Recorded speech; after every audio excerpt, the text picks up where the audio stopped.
The story begins to our single virgin MC, who is stabbing a dead warrior on a bloody battlefield. He thinks he has just killed an strongest warrior, but he soon realizes that the warrior was already dead, and he has wasted 35 minutes of his precious time. Such a pathetic. You see, our MC is not your typical isekai protagonist, and also a loser guy who used to live in the human world as a mortal's bedridden, where he was dying of a terminal illness. After he passed away as a holy virgin, he was reborn in a fantasy world full of monsters, and a chaotic world where the human need swords and magic to fight and to survive. But there's a catch. He only has a limited amount of time to live in this world, and he can only extend it by killing other living beings to survive and find a Virgin Mary. Just kidding. The more powerful the being, the more time he gets. For example, killing a dragon would give him a few years, while killing a rabbit would give him a few minutes. Killing a dead warrior, however, gives him nothing but disappointment and fucking shit. Our hero is desperate, as he has been wandering around the battlefield for days, with his looking for survivors in this wasteland of corpses. He has not even found a single living creature, let alone a powerful one. His time is running out, and he knows it, that he going to die like a virgin. But suddenly, he hears a faint moan of pain, like a Holy Mary. He follows the sound and finds a wounded soldier lying on the ground. The soldier is barely alive, and he begs for help. Our MC sees this as an opportunity and quickly stabs him in the heart. He hopes to get at least a few hours from this kill, but he only gets 20. He curses his luck and wonders why he got so little time. He thinks that maybe the soldier was just a farmer who was drafted into the war and had no combat skills. He realizes that at this rate, he won't even last a day. He needs to find a stronger opponent and need to act fast as he can. But eventually, he is not alone. Someone has witnessed his fanatic cold-blooded act, and that guy is not happy to see it. This guy is fanatic too, always hunting a virgin guy in the wasteland, making his hobby. This person is a heartless bastard, and he walks over the faces of dead soldiers to reach our main character. He tells our main character that finding survivors is a blast, and the best part is when they beg for help, and he kills them in cold blood. Our main character has no clue who this fucking psycho is. The psycho introduces himself as Soul Harvester Stefan, also a fucking bastard who loves killing. And he also says that our main character just killed his plaything. Because of that, this crazy maniac bastard want him to become his baby, become his toy, and he gets ready to kill our main character for ruining his fun. This psycho bastard swings his two-handed greatsword to our main character, but our MC blocks it just in time. But the attack was so powerful, it pushed him back a little. The psycho bastard doesn't give our MC any time to recover, and swings again and says that he will tear his pretty face to shreds and torture him until he cries for mercy and rip him apart like Virgin Guy. But before he can finish his sentence, someone from behind cuts him in half like a vegetable. Our main character is shocked by the sudden twist of events. The person who killed Psycho Bastard says that guy was a nutjob crazy psychopath, but luckily, they got rid of him. It turns out the Psycho Bastard was a wanted man. That's why these mercenaries killed him to collect his bounty, and the mercenary leader asks our main character if he's okay, and tells him that he's very lucky that they showed up on right time. While saying this to him, our main character pulls out his weapon, and the mercenary gets alarmed. Without wasting any time, our MC become crazy psychopaths, stabbing the heart of the bastard with his sword, and he keeps on stabbing him like lunatic, and the mercenaries wonder if he's having a breakdown or some kind of disease in mental health. Well, of course. The action of our main character was not just mindless revenge, and 100+ hours are added to his remaining time. It turns out, Big Crazy Guy was still alive, and that's why he got more time after killing him. Our main character is not a bloodthirsty maniac like Stefan.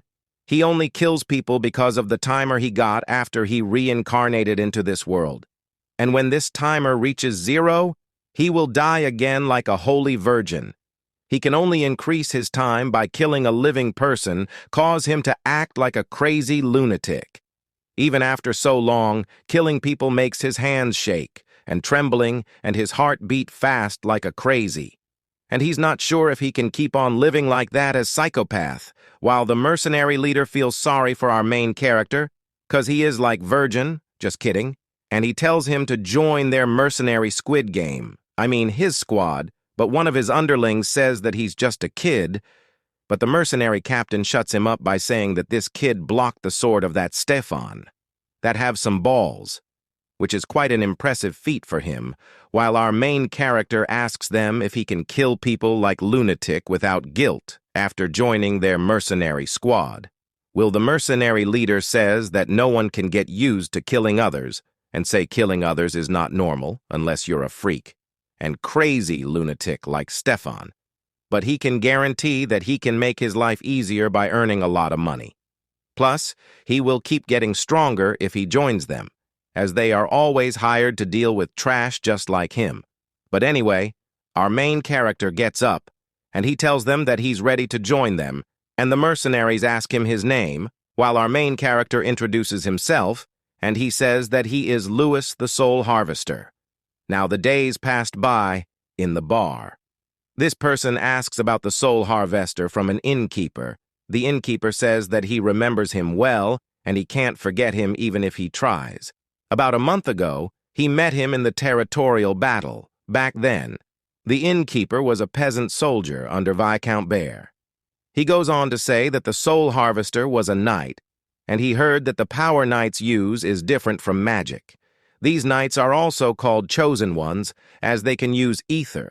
The mere presence of a knight on the front lines is a huge terror for the soldiers. Ordinary soldiers couldn't even dream of matching the moves of a human who uses ether. In front of the sword of the knight, the poor peasants were like butter on a hot knife. But the peasants still didn't run away, as they knew they had a secret weapon against the knight. The peasants had the best knight squad of Viscount Bear, which consisted of Lord Jackson and 8 knights who were known to be the best in the world. They were also called the Knights of Ashen Mist. The only person who can kill a knight is a stronger knight. A knight named Nell challenged the Soul Harvester by himself, and everyone knew about the great deeds of Knight Nell. They were sure that the infamous Soul Harvester would die by the hands of Knight Nell on this battlefield, but their hopes were shattered when they saw Knight Nell get sliced in half. No one expected this outcome, and silence fell on the battlefield. But at that time, this old innkeeper was close to him, and he clearly heard him say something. He said that he had enough time, and he would use 1,000 hours. Then he called out to the god of War Realm to lend him power. After that, something unbelievable happened. Soul Harvester butchered the entire order of Knights of Viscount Bear in the next 30 seconds. After that, the innkeeper and the other peasants ran away from the battlefield. But when he looked back, he saw something terrifying staring at him with his red eyes. At that moment, he felt like the Soul Harvester was not satisfied, and he wanted to kill more humans. The person who was asking about the Soul Harvester wonders if the Soul Harvester ate something weird, but the innkeeper says that he has no clue about it. The mysterious person gives a coin to the innkeeper for his help. The innkeeper asks the mysterious person if he wants to know the name of that mercenary. The mysterious person says that he already knows that the mercenary is called Louis Delosi, aka the Soul Harvester. Our Holy Virgin MC+, he has recently become famous, so he must be partying hard. Meanwhile, in another village, the mercenaries are celebrating their recent victory while Louis is checking the timer. After the recent battle, he got 1,000 hours of lifetime, but he's not happy with this much time. These 1,000 hours mean that he can only live for about a month and a half. But at least it is better than his previous life, in the real world, and he was doomed to die without being able to do anything in bed. The mercenaries are celebrating their recent victory, but he's not happy with this much time. He wanted to be born in a healthy body in his next life. A god heard his wish, and he brought him to this world. Instead of giving him a special advantage, The god gave him this time limit. 100 and an hour's surf gives him a day to live, and if he wants to live for 6 months, he needs to kill at least 180 serfs. But he's not a lunatic who can go around slaughtering innocent civilians. One of his drunk mercenary buddies tells him to snap out of his daydreaming. His drunk buddy tells him that they don't know when they will die, so they should drink tonight. The vice captain of mercenaries comes up to Louis, and he congratulates him for being the MVP of the last battle. Other mercenaries are amazed, and they ask Louis how he killed so many knights. The vice captain is also curious about it, because those kind of bastards weren't supposed to show up at a battle like that, especially that Nell bastard who was about to become a master-level knight. Louis says that he got lucky because those knights weren't as good as their reputation, and he thinks that his friends won't believe him if he tells them the truth. The vice captain tells Louis that everyone here is not an idiot. 4 of their mercenary brothers were killed by that Nell bastard, and he wasn't someone who could be killed with mere luck. The vice captain asks him what he's hiding from his comrades. Louis thinks for a second. He then breaks the silence by saying that he was just kidding, and now he will tell them the truth.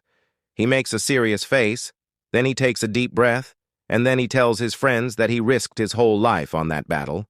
The mercenaries are a bit shocked after hearing it, and then they start throwing stuff at him by saying that every soldier risks their life on the battlefield.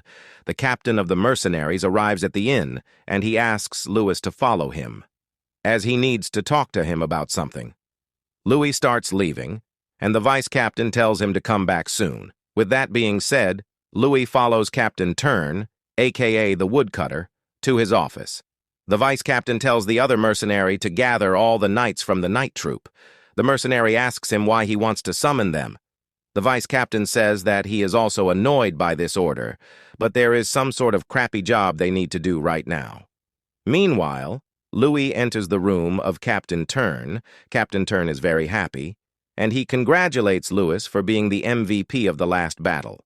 Louis sits down, and Captain Turn says that they just came back from a battle, but a job request just came in. Louis says that he is fine with it, as he has never turned down a job offer.